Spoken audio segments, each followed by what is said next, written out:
नमस्कार। आज इस वीडियो में हम पाठ नौबत खाने में इबादत के बारे में पढ़ेंगे, जिसमें लेखक यतीन्द्र मिश्र जी ने उस्ताद बिस्मिल्लाह खां के बारे में और उनके जीवन के बारे में हमें बताया है।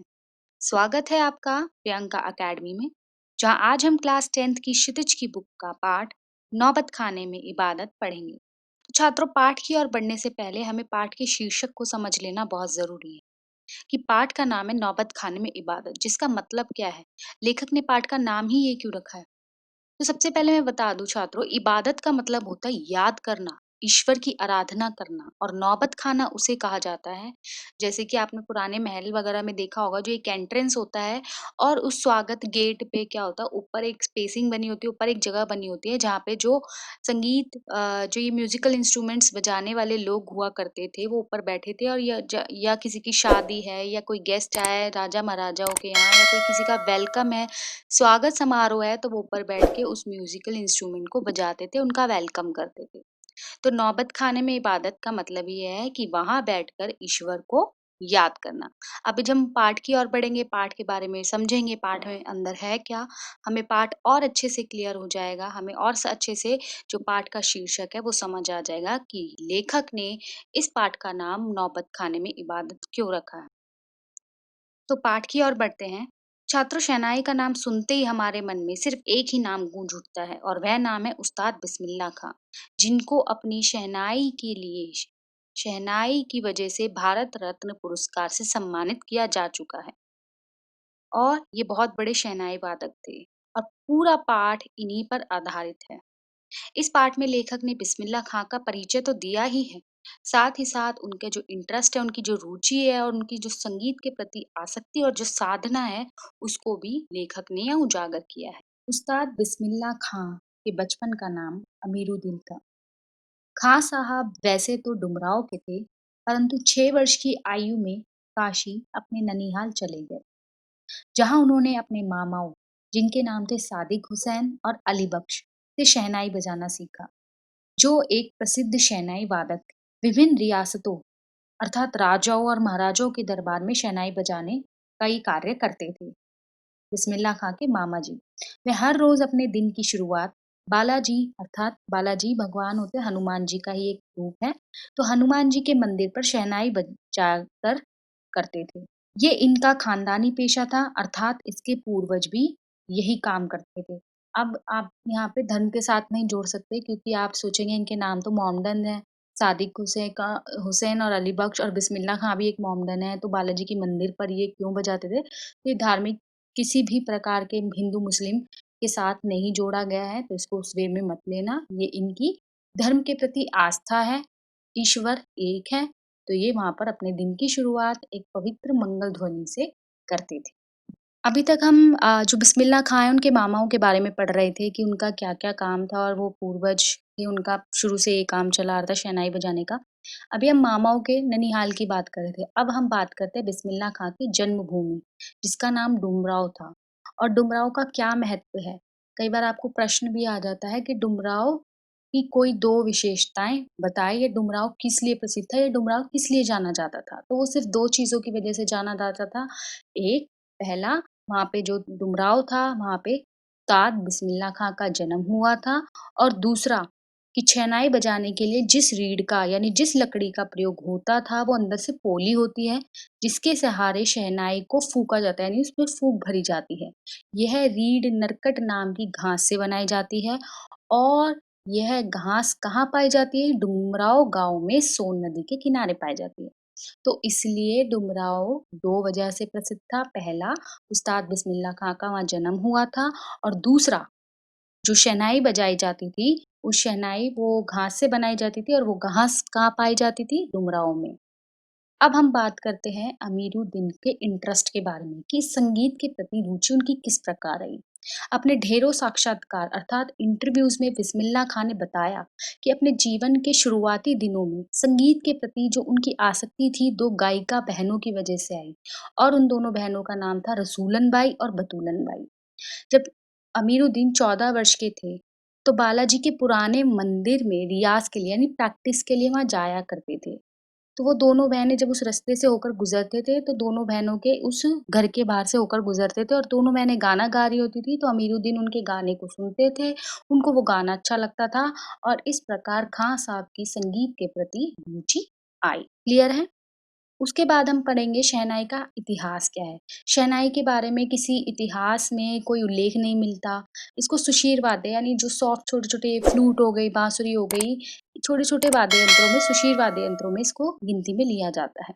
तो 16वीं शताब्दी की शुरुआत में तानसेन भी एक बहुत बड़े संगीतकार थे, तो उन्होंने अपनी एक रचना रची है जिसमें उन्होंने छोटे-छोटे म्यूज़िकल इंस्ट्रूमेंट्स के बारे में बताया है जिसमें शहनाई का भी नाम है, मुरली, वंशी आदि बहुत सी चीज़ों का उल्लेख उसमें मिलता है, तो उसी से थोड़ा बहुत जो पता चलता है शहनाई के बारे में पता चलता है। साथ ही साथ शहनाई के बारे में जो अवधी भाषा के जो लोकगीत हैं, वहाँ पर भी शहनाई का बार-बार उल्लेख मिलता है। लोकगीत समझते हैं जैसे आपके घर में भी कभी कोई फंक्शन है, कोई शादी है, तो शादी से पहले ही अपनी आपके कल्चर के कोई लेडीज़ संगीत होता है, अपनी भाषा में कुछ गाते हैं, तो वो लोकगीत कहा जाता है जो पुराने समय से चले आ रहे हैं। जो शुभ कार्य होते हैं विधि-विधान के अवसर पे पर भी इसको बजाया जाता था। तो शहनाई का यही थोड़ा-सा इतिहास है। उसके बाद अब जो बिस्मिल्लाह खां हैं, वो 80 साल के हो चुके हैं और 80 बरस के होने के बाद भी अभी तक वे यही सोचते हैं कि सातों स्वरों के प्रयोग करने में भी अभी वो अपूर्ण है। यानी भारत रत्न से जिस व्यक्ति को सम्मानित किया जा चुका है, उसकी काबिलियत के लिए अब भी उसमें किसी प्रकार का कोई घमंड नहीं है कि मैं सब कुछ जानता हूँ, मुझे सब कुछ आता है। अब भी उसके अंदर इतनी सादगी है कि उसको अभी भी लगता है कि अभी तक वो संगीत की पूर्ण साधना तक नहीं पहुँचा है, अभी भी वो अपूर्ण है। और वह सदैव ईश्वर से यही दुआ माँगते रहते हैं, सुरों में तासीर पैदा कर दे। सुरों में तासीर यानी उसको क्वालिटी वाले जो हैं वो सुर है मतलब और ज़्यादा अच्छे हों। मतलब वो अपने आप को अच्छा नहीं मान रहे कि मैं गाने में बहुत अच्छा हूँ या मैं जो भी है संगीत में बहुत अच्छा हूँ। अभी भी वो अपने आप में कमियाँ ढूँढते हैं। उस्ताद मुहर्रम के दिन भी शहनाई बजाते थे। मुहर्रम सबको पता है एक मुस्लिम त्योहार है जिसमें क्या हो जाता होता है कि जो उनके ईश्वर थे, कुछ इंसिडेंट हुआ था कि उनकी मृत्यु हो गई थी, तो उनके प्रति अपने शोक को प्रकट करने के लिए जो लोग होते हैं, वो अपने आप को हार्म करते हैं, अपने आप को मानते हैं, ये मारते हैं। ये एक प्रकार की आस्था है। हम ये नहीं कह सकते ये कैसा आस्था है कि लोग अपने आप को मार रहे हैं और भगवान ये लोगों की अपनी ईश्वर के प्रति आस्था है। तो जो उस्ताद थे वो भी मुहर्रम के दिन में शहनाई बजाकर अपने दुःख को, अपने शोक को प्रकट करते थे। दाल मंडी में फातमान के बीच करीब 8 किलोमीटर की दूरी तक पैदल रोते हुए, नौहा बजाते हुए जाते थे। नोहा बजाते हुए ये भी एक प्रकार का डफली की तरह होता है, तो वो भी अपने दुःख को प्रकट करने के लिए 8 किलोमीटर पैदल चलते थे और रोते हुए कि उनको भी दुःख है कि जो पुराने लोग थे, जो जिनके पीछे ये मुहर्रम का त्योहार मनाया जाता है और उनकी क्या-क्या इतिहास है, तो उस पर भी वो अपना शोक व्यक्त करते थे। इस दिन उनकी आँखें इमाम हुसैन और उसके परिवार के लोगों की शहादत में नम रहती थी। इमाम हुसैन जिनकी मृत्यु हुई थी और जिनके परिवार को मार दिया गया था, तो उनके लिए इनकी आँखें आज भी नम होती हैं, यानी वो उनकी रिस्पेक्ट करते हैं और हज़ारों आँखें नम रहती हैं। हज़ारों वर्षों की परंपरा दोबारा से जीवित होती है, यानी ये त्योहार कई सालों से काफ़ी समय से बनाया जा रहा है और लोग पूरी शिद्दत के साथ, पूरी आत्मीयता के साथ मुहर्रम के त्योहार को मनाते हैं। उसके बाद हम बात करेंगे कि ये जो बिस्मिल्लाह खां साहब है, ये भी अपने पुराने जवानी के दिनों को याद करते हैं कि उनका जवानी का समय कैसा था। उस्ताद कभी-कभी सुकून के क्षणों में यानी खाली टाइम में या जब उन काफ़ी शांत दिमाग से वो होते हैं, तो अपने जवानी के दिनों को याद करते थे। उन्हें अपना रियाज़ कम, उन्हें अपनी प्रैक्टिस कम, उन्हें अपना संगीत कम, लेकिन उन दिनों का जुनून अधिक याद आता था। जुनून क्यों याद आता? पैशनेट थे कि अपने काम के लिए। अगर किसी बंदे में कोई कुछ करना चाहता है और उसमें वो पैशन नहीं है, वो करने का जज़्बा या लगन नहीं है ना, तो वो कितने ही बड़े-बड़े सपने देख ले, वो कभी साकार नहीं हो सकते, कभी पूरे नहीं हो सकते। बिना पैशन के, बिना लगन के कोई काम कभी भी, कोई सपना कभी भी पूरा नहीं हो सकता। तो यहाँ पर भी जो बिस्मिल्लाह खां हैं, वो अपने पुराने दिनों को याद कर रहे हैं, अपने जुनून को याद कर रहे हैं, अपने अब्बा जान और उस्ताद को कम यानी अपने पिता को कम और अपने गुरु को कम, बल्कि वहाँ जो कुलसुम हलवाई की कचौड़ी की दुकान और गीता बाली और सुलोचना को ज़्यादा याद करते हैं। यानी अपने पिता और अपने टीचर को कम याद कर रहे हैं। वो कुलसुम हलवाई की कचौड़ी और अपनी फ़ेवरेट 2 एक्ट्रेसेस जो बॉलीवुड की 2 फ़ेमस अदाकारा थी, उनको याद करते हैं। सुलोचना उनकी फ़ेवरेट हीरोइन थी, पसंदीदा हीरोइन थी। वे याद करते थे कि जब मैं 4 साल का रहा हूँगा, यानी बिस्मिल्लाह खां साहब जब 4 साल के रहे होंगे, तब कैसे नाना को शहनाई बजाते छुपकर सुनते थे। उनके चले जाने पर उनकी शहनाई को ढूँढकर बजाते थे। फ़िल्म देखने का बुखार बना रहता था, यानी उनको बहुत ज़्यादा आज के टाइम में तो टीवी है, इंटरनेट है, सीरीज़ है, हम डाउनलोड करके देख लेते हैं, तो इतनी क्यूरियोसिटी नहीं रह जाती, चलो थोड़े टाइम में टीवी पे आ जाएगी या चलो मूवी थिएटर में जाके देख लेते हैं। लेकिन पहले के लोगों के पास नहीं था, तो उनको हमेशा मूवी देखने का शौक रहता था। थर्ड क्लास का टिकट 6 पैसे का मिलता था और 2-2 पैसे मामू यानी 4 पैसे और मौसी और नानी से लेकर घंटों लाइन में लगकर टिकट हासिल करते थे खां साहब। सुलोचना की कोई भी फ़िल्म बिना देखे नहीं छोड़ते थे और कुलसुम की देसी घी की कचौड़ी की दुकान से कचौड़ी नहीं छूटती थी।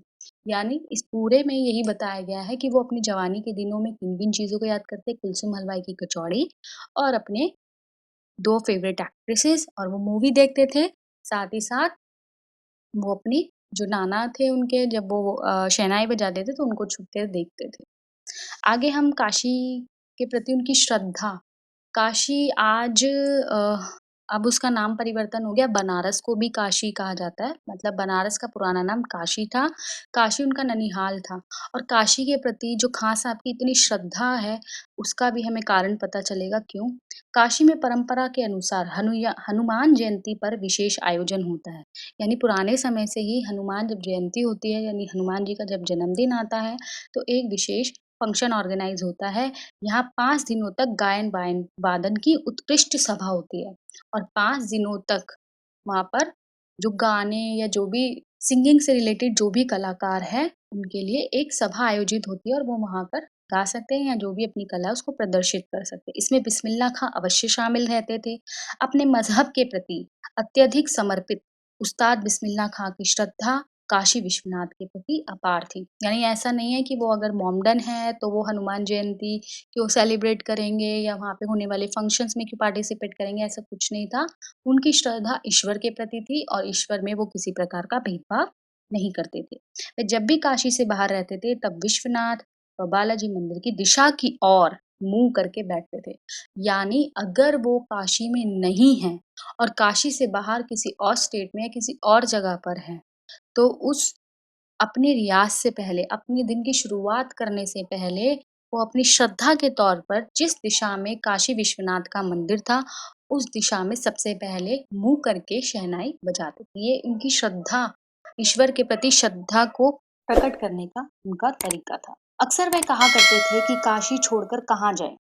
गंगा मैया, बाबा विश्वनाथ, बालाजी का मंदिर सब यहाँ है और जो बिस्मिल्लाह खां थे उनकी पुश्तों ने यहाँ शहनाई बजाई थी और वो वहाँ छोड़ना नहीं चाहते थे। मतलब उनका मानना यह था कि जहाँ से हमने तालीम ली है, जहाँ से हमने ये शिक्षा पाई है और वो और कहाँ मिलेगी। हमारे लिए शहनाई और काशी से बढ़कर कोई जन्नत नहीं है। अब हम आगे जान लेते हैं कि काशी विश्वनाथ का गौरव इतना क्यों था बिस्मिल्लाह खां के लिए। काशी संस्कृति की पाठशाला है। बनारस जो है आप सब लोग जानते हैं, वह गंगा घाट है, साथ ही साथ वहाँ पे हमारे गुरुओं, पांडवों, जो भी जितने भी पंडित हैं सब वहीं हैं और मतलब एक धार्मिक भूमि जिसे कह सकते हैं। तो संस्कृति की मतलब हमारे धर्म के बारे में हमें सिखाती है, हमारी संस्कृति के बारे में हमें सिखाती है, एक तरह की वहाँ पाठशाला है। शास्त्रों में आनंद कानन के नाम से काशी प्रतिष्ठित है। काशी में कलाधर हनुमान नृत्य विश्वनाथ हैं।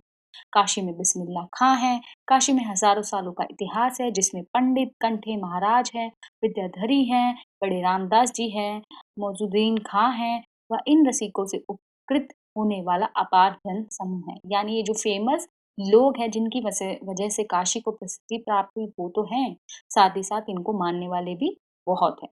यह एक अलग काशी है जिसकी अलग तहज़ीब है, अपनी बोली और अपने लोग हैं। इनके अपने उत्सव हैं, इनका अपना दुःख है। अपना सेहरा बनना और अपना नोहा यानी सब कुछ यहाँ पे अपना है, सब कुछ अलग है। यहाँ संगीत को भक्ति से और भक्ति को किसी भी धर्म के के कलाकार से, कजरी की चैती से विश्वनाथ को, विशालाक्षी से बिस्मिल्लाह खां को गंगाद्वार से अलग करके नहीं देखा जा सकता। यानी जितने भी यहाँ फेमस लोग हैं, जितने भी प्रतिष्ठित लोग हैं जिन्होंने यहाँ से कुछ ना कुछ सीखा है या पाया है, उनको इन सब चीज़ों से अलग करके नहीं देखा जा सकता। उनकी गौरव की गाथाएँ, काशी को प्रसिद्धि की गाथाएँ इन सब चीज़ों से अलग नहीं कर सकती। अब हम यहाँ पे उस्ताद बिस्मिल्लाह खां, उनकी शहनाई के आपस के संबंध को जान लेते हैं। अक्सर समारोह और उत्सवों में दुनिया कहती है कि ये बिस्मिल्लाह खां हैं। बिस्मिल्लाह खां का मतलब बिस्मिल्लाह खां की शहनाई, यानी इसका मतलब यहाँ ये निकाला जा सकता है कि बिस्मिल्लाह खां की पहचान उनकी शहनाई है और शहनाई की पहचान बिस्मिल्लाह खां है। दोनों एक-दूसरे के पूरक है, दोनों को एक-दूसरे से अलग करके नहीं देखा जा सकता।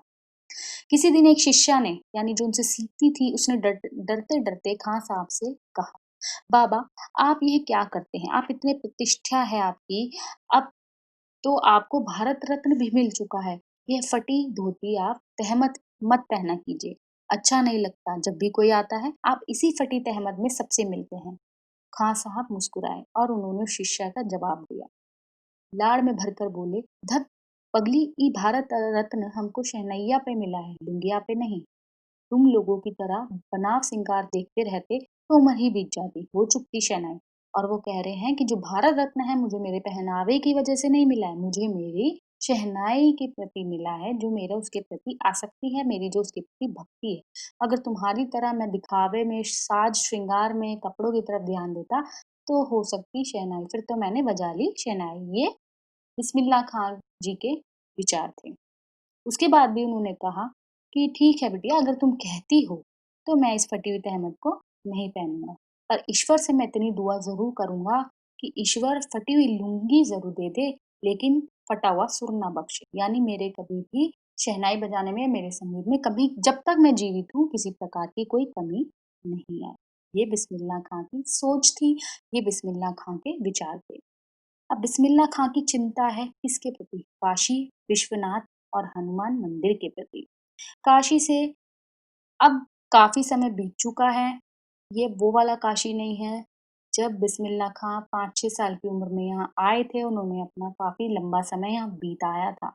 अब ये काफ़ी बदल चुका है काशी। अब यहाँ पर वो मलाई बर्फ़ बेचने वाले भी नहीं हैं, अब देसी घी की कचौड़ियाँ नहीं रही, संगतियों के लिए गायकों के मन में कोई आदर नहीं रहा।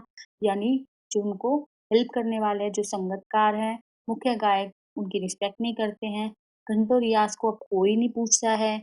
कजली, चेती और अदब का ज़माना ही ना नहीं रहा है। धीरे-धीरे सारी परंपराएँ जो है गायब होती जा रही है। बनते-बिगड़ते इतिहास में जो कुछ बचा है, वह सिर्फ़ काशी में है। काशी आज भी संगीत के स्वर पर जगती है और उसी की थापों पर सोती है। काशी में मरण भी मंगल माना गया है। काशी आनंद कानन है। काशी में सबसे बड़ी बात है कि 2 कौमों को एक होने और आपस में भाईचारे के साथ रहने की प्रेरणा देता रहा है। क्योंकि काशी में यहाँ बात की जा रही है कि पहले का समय अलग था, अब काफ़ी चीज़ों में बदलाव आ चुका है। जो चीज़ें थी अब वो सब जा चुकी है, परंपराएँ लुप्त हो चुकी है, जो वहाँ के लोग गीत हैं, जो चैती हैं, जो परंपराएँ हैं, वो सारी धीरे-धीरे खत्म होती जा रही हैं। अभी तक काशी को जो हिंदू, मुस्लिम और अलग-अलग धर्म के लोगों को जोड़ने का काम था, वो काशी के संगीत और परंपराएँ करती थी, धीरे-धीरे वो भी खत्म होती जा रही है। काशी ने ही भाईचारे का पाठ पढ़ाया था लोगों में, वो भी सब लुप्त होता जा रहा है। तो सबसे बड़ी चिंता का विषय जो बिस्मिल्लाह खां साहब का बना हुआ है, वो यही बना हुआ है। भारत रत्न से लेकर इस देश के ढेरों विश्वविद्यालयों यानी यूनिवर्सिटीज की मानद उपाधियों से अलंकृत व संगीत नाटक अकादमी पुरस्कार एवं पद्म विभूषण जैसे सम्मानों से नहीं, बल्कि अपनी अज्ञेय संगीत यात्रा के लिए अज्ञेय अजय जो काफ़ी लंबी रही है। बिस्मिल्लाह खां साहब भविष्य में हमेशा संगीत के नायक बने रहेंगे, यानी म्यूज़िक के हमेशा हीरो रहेंगे। 90 वर्ष की भरी पूरी आयु में 21 अगस्त 2006 को संगीत रसिकों के हार्दिक सभा में विदा हुए खां साहब की सबसे बड़ी देन हमें यही है कि पूरे 80 वर्ष उन्होंने संगीत को संपूर्णता और एकाधिकार से सीखने की जिजीविषा को अपने भीतर जिंदा रखा। और यहाँ पे वही बताते हैं कि पूरे 80 साल तक उन्होंने अपने को झोंक दिया संगीत के प्रति प्रेम में। ये नहीं कि मैं सीख चुका हूँ तो बस छोड़ देना चाहिए, ठीक है, इनफ है, नहीं। जब तक वो जीवित रहे, वह संगीत के लिए ही जिए। तो छात्रों, यह पाठ जो है आपको आशा है अच्छे से समझ आ गया होगा। अगर आप मेरे आगे किसी भी तरह की वीडियोज़ को आप चाहते हैं कि मैं और वीडियोज़ बनाऊँ व्याकरण से रिलेटेड टॉपिक्स के लिए या आप किसी तरह का कोई सजेशन देना चाहते हैं, तो आप ज़रूर कमेंट बॉक्स में जाकर कमेंट करें। साथ ही साथ अगर आपने अभी तक मेरे चैनल को सब्सक्राइब नहीं किया है, तो सब्सक्राइब ज़रूर करें, ताकि आप मेरी आने वाली वीडियोज़ के अपडेट्स पाते रहें। धन्यवाद।